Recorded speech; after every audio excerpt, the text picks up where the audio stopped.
Hello students, अस्सलाम वालेकुम। उम्मीद है कि आप लोग सब खैरियत से होंगे। मेरा नाम है श्याम गौरी और आज मैं स्टूडेंट पढ़ाने वाला हूँ स्टूडेंट क्लास 12 का एक क्वेश्चन सॉल्व करवाऊंगा। जो स्टूडेंट की मुझे बहुत ज्यादा रिक्वेस्ट आई थी कि सर आपने 1.7 एक्सरसाइज में जो क्वेश्चन नंबर 11 करवाया उसके अंदर जो आपने लिमिट पुट कर दी वो 0 कर दी। अब जो बुक में जो क्वेश्चन था उसके अंदर लिमिट पुट थी a=1। अब उनको 1 के लिए सॉल्यूशन चाहिए इसका, तो इसीलिए ये सबके लिए जो भी देखना चाहते हैं इसका सॉल्यूशन सबके लिए वैसे। अब यहां पर सवाल पैदा ये होता है कि अगर लिमिट अप्रोच करती है x को 1 पर, सही है, x टेंड टू 1 हो रही है, उस वक्त इसका आंसर कैसे फाइंड आउट करेंगे। क्लियर है? तो अब जरा सुन लीजिएगा, यहां पर बड़ी इंपॉर्टेंट बात आने वाली है स्टूडेंट। मैंने आपको पहले भी बताया था कि हमारे पास जब लिमिट के क्वेश्चंस आते हैं तो हमारे पास सॉल्व करने के 3 तरीके सामने आते हैं। एक तरीका तो ये मैं रैशनलाइजेशन करूं, तो रैशनलाइजेशन यहां पर नहीं होगी क्योंकि रूट का कोई चक्कर नहीं है। लेकिन अगर आप इस पे गौर करें, थोड़ा गौर करें तो आपको नजर ही आएगा कि यहां कोई एक इक्वेशन जैसी लग रहा है, दोनों लग रहा है। क्लियर? तो इसका मतलब इसके कुछ ना कुछ फैक्टर बन सकते हैं, इसके भी बन सकते हैं। तो भाई यहां पे मैं फैक्टराइजेशन को यूज करूंगा। किसको यूज करूंगा? फैक्टराइजेशन को। सब्स्टिट्यूशन पे मैं नहीं जा रहा अभी। मैं क्या करूंगा? इजीली इसके फैक्टर बनाऊंगा। फैक्टर बनाने के बाद जो कटेगा काट पीट के हम लिमिट को फिर अप्लाई करेंगे, क्योंकि अभी अगर आप इस लिमिट x टेंड टू 1 मतलब x की जगह आप इसके अंदर 1 पुट करते हैं तो आपको न्यूमरेटर में भी 0 मिलेगा और डिनोमिनेटर में भी आपको 0 मिलेगा। और आपको पता है 0 डिवाइड बाय 0 तो आपको कुछ नहीं होता, अनडिफाइंड हो जाता है, इंडिटरमिनेट फॉर्म आ जाती है।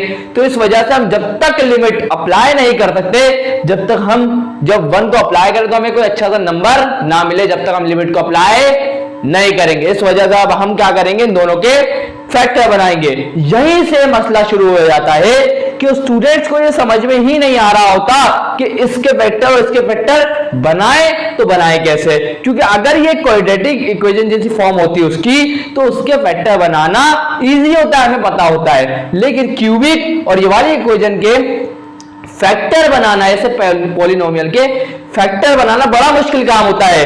तो आज मैं आपको वो भी बता दूंगा, आप क्या टेंशन आप लोगों की खत्म करूंगा ताकि मुश्किल सवाल आपके लिए आसान हो जाए। तो देखिएगा इसके फैक्टर कैसे बनेंगे, यही से शुरुआत होती है। मैं मान के चलता हूं हमारे पास एक पॉलिनोमियल है p ऑफ x। क्लियर? और वो क्या है ये आपको करना नहीं है, ये रफ वर्क में करेंगे, यहां शो कहीं पे भी नहीं करवाना है आप लोगों को। क्लियर? तो p ऑफ x लिखेंगे और क्या लिखा हुआ है, जो पॉलिनोमियल आपके सामने लिखा हुआ है न्यूमरेटर में वो आप यहां लिख देंगे x की power 4 plus x cube minus का x स्क्वायर माइनस का 5x प्लस का 4। इसको लिख लिया। चले भाई, अब आपको x की एक ऐसी वैल्यू रखनी है, x की एक ऐसी वैल्यू रखनी है जिसको आप इसके अंदर पुट करें तो ये पूरा 0 के बराबर आ जाए। p ऑफ x किसके बराबर आ जाए? 0 के। और अभी मैंने आपको बताया कि जब मैं x की जगह 1 पुट कर रहा हूं इस पूरी में तो क्या मिल रहा है? 0। इसका मतलब जब मैं x की वैल्यू 1 रखता हूं तो p ऑफ 1 मुझे क्या मिलेगा? p ऑफ 1 मुझे मिलेगा 0। जब मैं इसके अंदर 1 पुट करूंगा तो p ऑफ 1 मुझे मिल जाएगा 0। और जैसे ही मुझे 0 मिलता है तो मुझे पता चल जाता है कि x की वैल्यू जब मैंने क्या रखी 1, तो x माइनस 1 क्या बन जाएगा? इस पॉलिनोमियल का फैक्टर बन जाएगा। x माइनस 1 क्या बन जाएगा? इस पॉलिनोमियल का फैक्टर बन जाएगा। और x की वैल्यू क्या रखी थी? 1। क्लियर? अब जरा आ जाए, अब सिंथेटिक डिवीजन को यूज करेंगे। किसको यूज करेंगे? Synthetic division. इंशाल्लाह आपने क्लास 11 में पढ़ा ही होगा, नहीं भी पढ़ा कोई टेंशन वाली बात नहीं है, मैं जल्दी में नहीं हूं, सब समझाऊंगा। तो भाई देखिएगा x की वैल्यू क्या है? 1, तो मैं यहां लिख दूंगा 1। उसके बाद जरा सुनिएगा, अब मुझे ये जो पॉलिनोमियल है ना, सबसे ज्यादा पावर x की पावर 4 सबसे पहले ये आ गया, इसका कोफिशिएंट क्या है? 1, तो मैं यहां लिखूंगा सबसे पहले 1। उसके बाद x क्यूब को देखेंगे, x की पावर 4 के बाद हम x की पावर क्यूब को देखेंगे। x की पावर क्यूब के कोफिशिएंट क्या है? प्लस का 1, तो ये आ जाएगा प्लस का 1 गैप से। उसके बाद x स्क्वायर के साथ क्या लिखा हुआ कोफिशिएंट? माइनस का 1, तो ये आएगा माइनस का 1। उसके बाद आएगा x का कोफिशिएंट क्या है? माइनस का 5, ये आ गया माइनस का 5। और उसके बाद क्या बचा एंड में 4। क्लियर? चले भाई, अब क्या करेंगे, बहुत आसान सा काम है। सबसे पहले वाले को तो आप ऐसे ही उतार देंगे, उतार दिया। चले भाई उतार दिया। अब सुनिएगा 1 1 का क्या होगा 1 ही तो होगा, तो ये आ गया 1 प्लस का 1 कितना हो जाएगा प्लस का 2 हो जाएगा। क्लियर। उसके बाद 1 2 का क्या हो जाएगा 2 माइनस प्लस क्या होगा माइनस 2 में से एक का एक बचे तो ये आ जाएगा प्लस का 1। क्लियर। 1 1 जा 1 आ जाएगा तो माइनस प्लस क्या होगा माइनस 5 में से एक गया बचा 4 तो ये आ जाएगा माइनस का 4। उसके बाद 1 4 का क्या होगा 4 और साथ ही प्लस माइनस क्या होता है माइनस 4 बनता है क्या हो जाएगा 4 तो प्लस का 4 माइनस का 4 क्या हो जाएगा 0। तो ये जो हमारे को 0 मिला ये कहलाता है रिमाइंडर जो बाकी बच गया। क्लियर। अब इसको हम इक्वेशन की फॉर्म में कैसे लिखेंगे तो वो जरा सुन ले, बहुत अहम काम है। क्लियर है। चले भाई अब मैं इसको इक्वेशन में कैसे लिखूंगा वो सुन ले। सबसे पहले मैं 1 लिखूंगा लिख दिया, उसके बाद मैं x लिखूंगा लिख दिया। अब मुझे बताएं ये वाली इक्वेशन थी ना तो अब x की पावर 4 थी इसकी आई है, अब मैं यहाँ x की पावर लिखूंगा 3। क्या लिखूंगा 3, पहले 4 थी तो अब 3 आएगी। अगर यहाँ 5 होती तो यहाँ 4 लिखता, अगर यहाँ 6 होती तो यहाँ 5 लिखता, एक कम आता है। अब प्लस का 2 है तो ये आएगा प्लस का 2, उसके बाद x क्यूब के बाद क्या आएगा x स्क्वायर आएगा तो ये आ जाएगा x स्क्वायर, फिर प्लस का 1 है तो ये आ गया प्लस का और 1। अब आपको पता है x स्क्वायर के बाद क्या आएगा x आएगा तो ये आ जाएगा x और x का कोएफिशिएंट अभी भी 1 ही है। क्लियर। उसके बाद बचा क्या माइनस का 4 इज इक्वल टू 0 कर दे यहाँ, अब ऐसे लिख दे, कोई मसले वाली बात नहीं है। क्लियर। तो ये हमारे पास क्या बन गया, ये हमारे पास बना ये इक्वेशन बनी। अब सुनिएगा ये हमें मिला कब था, सवाल ये पैदा होता है ये जो हमारे सामने नजर आ रहा है जो मैंने आपके सामने इसको देख के लिखा है ये कब मिला हमारे को। आप बोलेंगे सर जब हमने इस पूरी इक्वेशन, कौन सी इक्वेशन x की power 4 plus x cube plus minus x square minus का 5x प्लस के 4 को जब हमने डिवाइड करवाया किससे x माइनस के 1 से तो हमें क्या मिला, हमने हासिल किया ये। अब मुझे बताएं कि ये डिवाइड में है यहाँ पर, ये इक्वल टू की दूसरा आ जाएगा क्या होगा उससे पूरे से मल्टीप्लाई होगा तो x की power 4 plus x cube minus का एक्स स्क्वायर माइनस का 5x प्लस का 4 बराबर किसके आ जाएगा। सबसे पहले तो ये बाकी है तो क्या लिखूंगा एक्स क्यूब प्लस का 2x स्क्वायर प्लस का x माइनस का 4 ये आ गया और ये डिवाइड में था इधर आके क्या वो मल्टीप्लाई तो ये हो जाएगा x माइनस का 1। क्लियर। तो ये हमारे पास क्या आ गए, अगर आप देखें तो ये दोनों के दोनों क्या है सी के तो फैक्टर है। समझ में आ रही है बात मैं क्या बोल रहा हूं, ये जो आपके सामने दोनों नजर आ रहे हैं ये असल में सी के तो फैक्टर है। फैक्टर हम किसको बोलते हैं, दोनों मल्टीप्लाई में और ब्रैकेट में। क्लियर।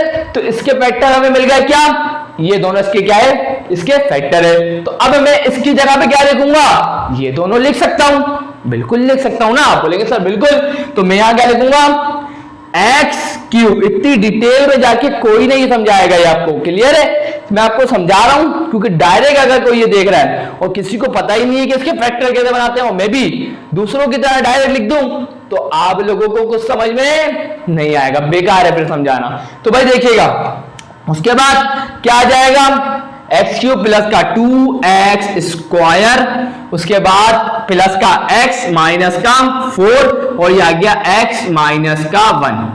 क्लियर। तो ये हमारे पास आ गया इसका फैक्टर। अब बारी है स्टूडेंट, सुनिएगा मेरी बात को और यहां लिखिएगा बाय फैक्टराइजेशन। साइड में क्या लिख देंगे बाय फैक्टराइजेशन। किस मेथड से कर रहे हैं तो ये बता देंगे बाय फैक्टराइजेशन, सही ना, या आप बता दीजिएगा ब्रैकेट में करके साइड में लिख दें। क्लियर। अब डिनोमिनेटर में आ जाते हैं, बात करते हैं। तो डिनोमिनेटर में जैसे ही आया हम लोग आ गए भाई डिनोमिनेटर में। अब इसमें भी एक ये पॉलिनोमियल है, अब इस पॉलिनोमियल के भी क्या करना पड़ेगा फैक्टर बनाने पड़ेंगे। फैक्टर बनाने के लिए यही मेथड को अप्लाई करना पड़ेगा। तो भाई देखिएगा कोई नया, अब यहां पर वही वाली बात मैं आपको बता दूं एक मिनट। सबसे पहले हम लिखेंगे पी ऑफ एक्स, उसके बाद ये वाली लिखेंगे पॉलिनोमियल को, उसके बाद हम देखेंगे कौन सी एक्स की वैल्यू के ऊपर ये 0 होगा। और आपको पता है मैंने अभी थोड़ी देर पहले बताया था जब हम यहाँ 1 पुट करते हैं डिनोमिनेटर में पूरी पॉलिनोमियल में 1 पुट करते हैं तो ये 0 आ रहा है, इसका मतलब इसका फैक्टर भी क्या होगा, इसका फैक्टर भी x माइनस 1 ही होगा। तो मैं डायरेक्ट सिंथेटिक डिवीजन लगा रहा हूं। तो देखिएगा अब जरा गौर फरमाइए, इसका x क्यूब का कोफिशिएंट क्या है 1 तो ये आ गया 1। उसके बाद एक्स स्क्वायर का कोफिशिएंट क्या है माइनस का 1। उसके बाद x का कोफिशिएंट क्या है माइनस का 1 और उसके बाद ये आ गया प्लस का 1। क्लियर इतनी बात। उसके बाद हम इसको किससे मल्टीप्लाई करेंगे, x की वैल्यू क्या आएगी 1, तो यहां पर आएगा 1। क्लियर। अब सिंपल सी बात है, वही पहले वाले को हम ऐसे उतार देंगे, उसके बाद मल्टीप्लाई करते जाएंगे। 1 1 से क्या होगा 1, माइनस का 1 प्लस का 1 क्या होगा, ये तो 0 हो गया भाई। अब उसके बाद 1 0 से क्या हो गया 0, तो ये आ जाएगा माइनस का 1, 1 1 से क्या हो जाएगा 1 और प्लस माइनस क्या होगा माइनस, तो ये आ गया माइनस का 1, प्लस का 1 माइनस का 1 क्या होता है, ये तो 0 होता है भाई। अब सिंपल सी बात है, ये हमें कब मिला, अभी इसकी देखिएगा इक्वेशन बनाया तो पहले पॉलिनोमियल लिखता हूं, क्या आएगा 1, उसके बाद आएगा x, सबसे हाईएस्ट पावर इसकी क्या थी पॉलिनोमियल की 3, तो अब आएगी 2, उसके बाद प्लस का 0, उसके बाद क्या आएगा x, आपको पता है x स्क्वायर के बाद x, और उसके बाद सिंपल क्या आता है कांस्टेंट। क्लियर। और ये हमें कब मिला, आप बोलेंगे सर ये हमें मिला जब, ये हमें जब मिला जब हमने x क्यूब प्लस का 2x स्क्वायर प्लस का x माइनस के 4 को जब हमने डिवाइड किससे करवाया, x माइनस के 1 से, तो ये आ गया x माइनस के 1 से, तो हमें ये मिला। अब ये डिवाइड में है, इक्वल टू दूसरी साइड जाके उससे मल्टीप्लाई होगा, तो ये हो गया x क्यूब प्लस का 2x स्क्वायर प्लस का x माइनस का 4 is equal to x square, 0x लिखे या नहीं लिखे बात एक ही है, तो छोड़ दे, तो ये आ गया x स्क्वायर माइनस का 1, और ये आ जाएगा हमारे पास x माइनस का 1। क्लियर। तो ये हमारे पास क्या आ गए, ये इसके फैक्टर आ गए। ये पूरी चीज है, ये किसके बराबर है, इन दोनों फैक्टर के बराबर है। तो मैं यहां लिख दूंगा क्या, इसके फैक्टर क्या बन गया है एक्स स्क्वायर माइनस का 1, और ये आ गया एक्स माइनस का 1। अब सुनिएगा मेरी बात को, देखिए अब मेरे को अब इतनी डिटेल में जाके समझाने की आपको जरूरत है। मेरे को जो कॉन्सेप्ट देना था फैक्टर बनाने का वो मैं दे चुका हूं, अब मुझे वापस सिंथेटिक डिवीजन अप्लाई करना पड़ेगा। अब बोलेंगे आप सर क्यों, इसकी वजह ये आप यहां देखिए अभी भी एक ऐसा पॉलिनोमियल है जिसके अभी और फैक्टर बन सकते हैं, तो इसीलिए मुझे वापस इसके फैक्टर बनाने के लिए सिंथेटिक डिवीजन को अप्लाई करना पड़ेगा। लेकिन अब मैं आप लोगों के सामने अप्लाई नहीं करूंगा, ये आप लोगों के लिए होगा कि इसके फैक्टर कैसे बनेगा, आप लोग प्रैक्टिस करिएगा। तो अब मैं आपके सामने इसके फैक्टर अगले स्टेप में लिखने जा रहा हूं। चलिए यहाँ स्टूडेंट्स, मैंने आप लोगों के लिए फिर एक दफा आपके सामने इसको सॉल्व करके दिखा दिया है। मैं चाहता तो डायरेक्ट लिख सकता था, लेकिन मैंने फिर भी सोचा कि अगर स्टूडेंट को अभी भी नहीं समझ में आया तो एक दफा फिर समझा देता हूँ भाई, कोई मसले वाली बात नहीं है। और एक और सवाल मैंने सोचा थोड़ी देर, और मुझे समझ में आया एक और सवाल आप लोगों के जहन में आ रहा होगा कि सर हमने एक दफा फैक्टराइजेशन कर दी तो आपने फिर इसकी फैक्टर क्यों बनवा रहे हैं, ऐसी क्या वजह है। तो वजह मैं आपको बता देता हूं, अगर लगता नहीं ना तो इसके मैं फैक्टर नहीं बनवाता। इसके फैक्टर बनाने की वजह आप लोगों को खुद पता चलेगी। देखें लिमिट क्या है x के ऊपर 1। अब ध्यान से देखिएगा इधर, मैंने इस पूरी चीज को आपके सामने यहां लिख दिया। आप बोलेंगे सर लिख दिया। अब मैंने x की वैल्यू 1 रखी सबसे पहले, और जब मैंने 1 रखी तो यहां सब जगह 1 डाल दिया, x की जगह डाल दिया। तो जब मैंने इसको 1 डाल के सॉल्व करा तो मुझे तो 0 मिल गया। तो मुझे बताएगा मैं लिमिट अप्लाई भी कर देता तो ये तो पूरी चीज 0 और 0 में मल्टीप्लाई हो गया, ये भी 0 और नीचे भी ऑटोमेटिकली 0। तो इस वजह से मैंने बोला भाई इसके और फैक्टर बनाएंगे, तो इस वजह से मैंने इसके फिर फैक्टर बनाए।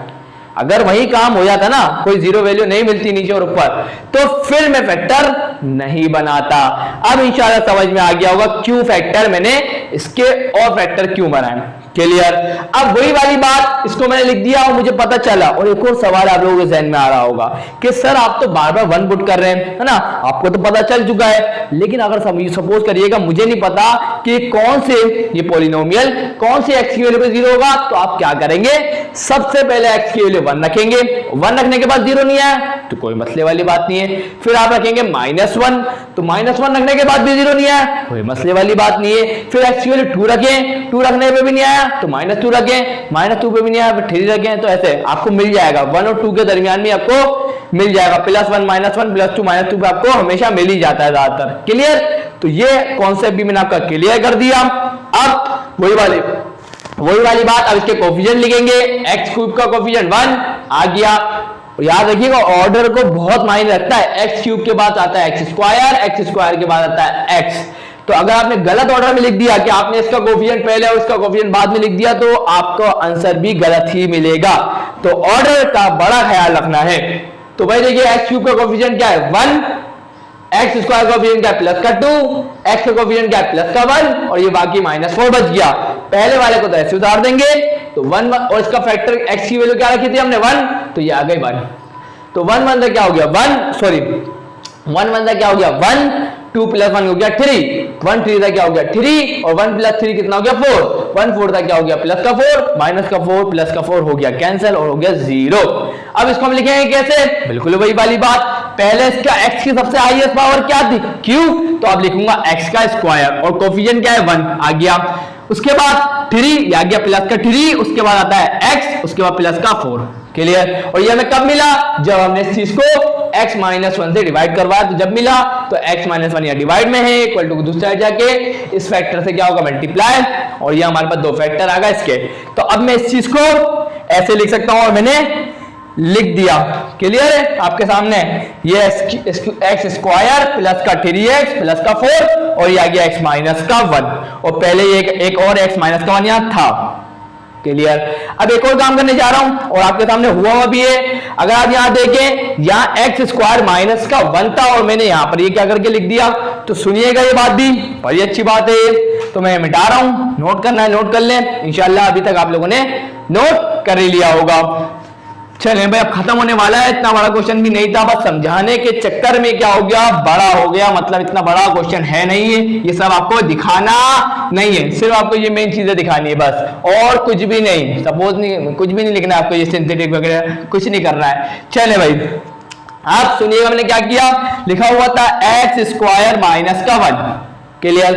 अब क्या मैं 1 के ऊपर स्क्वायर लगा दूं तो कोई मसला है क्या, आप बोलेंगे सर नहीं, 1 का स्क्वायर तो 1 ही होता है, तो ये मुझे बताएं ए स्क्वायर का माइनस का बी स्क्वायर के फॉर्मूले में नहीं आ गया, ये ए का स्क्वायर समझ लें, ये माइनस, इसको बी समझ लें और बी का आ गया स्क्वायर, तो किसके बराबर होगा, ए प्लस बी और ए माइनस के बी के। क्लियर है। तो मैं इसको ऐसा क्या लिखूंगा, एक्स की वैल्यू, ए की वैल्यू मैंने क्या मानी एक्स, तो ए की जगह क्या आ गया x और इसके ऊपर क्या स्क्वायर, तो इसके ऊपर भी क्या स्क्वायर, माइनस b मैंने माना 1 और 1 के ऊपर क्या स्क्वायर, तो a स्क्वायर माइनस का b स्क्वायर हो गया। बोलेंगे सर बिल्कुल हो गया, तो किसके बराबर होगा, a प्लस b और a माइनस के b के। तो a मैंने किसको माना x को और b मैंने किसको माना 1 को, a मैंने किसको माना x को, b मैंने माना 1 को, तो इसके फैक्टर क्या बन गए, x प्लस का 1 x माइनस का 1। तो ये मैंने आपके सामने लिख दिया, x प्लस का 1 और x माइनस का 1, ये आपको नजर आ भी रहे होंगे। तो अब जरा गौर फरमाएं, x माइनस के 1 से x माइनस 1 का कैंसिल हो गया, ये वाले x माइनस के 1 से ये वाला x माइनस का 1 कैंसिल हो गया। अब बचा क्या, तो बचा मैं लिख रहा हूं यहां पर, क्या बचा, लिमिट, लिमिट आपको साथ साथ लिखते जाना है, लिमिट को भी, लिमिट x टेंड्स टू 1, उसके आगे लिखा हुआ है x स्क्वायर प्लस का 3x प्लस का 4, उसके बाद यह गया हमारे पास x प्लस का 1। अब मुझे बताएं स्टूडेंट, क्या अब मैं x की जगह 1 पुट करके देखूं, अब मैं x की जगह 1 पुट करता हूं, तो सुनिएगा 1, अब देखिएगा जरा, सपोज करें मैंने अब लिमिट अप्लाई कर दी, तो लिमिट अप्लाई कर दी तो क्या आएगा 1 की जगह, और सॉरी x की जगह क्या आएगा 1 और इसके ऊपर क्या है स्क्वायर प्लस 3 और x की जगह क्या आएगा 1, उसके बाद आ गया प्लस का 4 और डिनोमिनेटर में आ गया हमारे पास x की जगह आ गया 1 और ये आ गया प्लस का 1। क्लियर। अब जरा इसको थोड़ा सा फर्दर सॉल्व करते हैं और देखते हैं 0 मिल रहा है नहीं मिल रहा। चलें तो देखिएगा स्टूडेंट्स, अब क्या हो रहा है, 1 का स्क्वायर क्या होगा 1 प्लस 3 1 का क्या होगा 3 और ये आ गया प्लस का 4 और 1 प्लस 1 क्या हो गया 2, तो 4 प्लस 3 कितना होगा 7 और 7 प्लस 1 क्या होगा 8, तो 8 डिवाइडेड बाय 2 क्या होता है, 8 डिवाइडेड बाय 2 तो क्या होता है 4, तो इसका मतलब यही इसका क्या है आंसर है।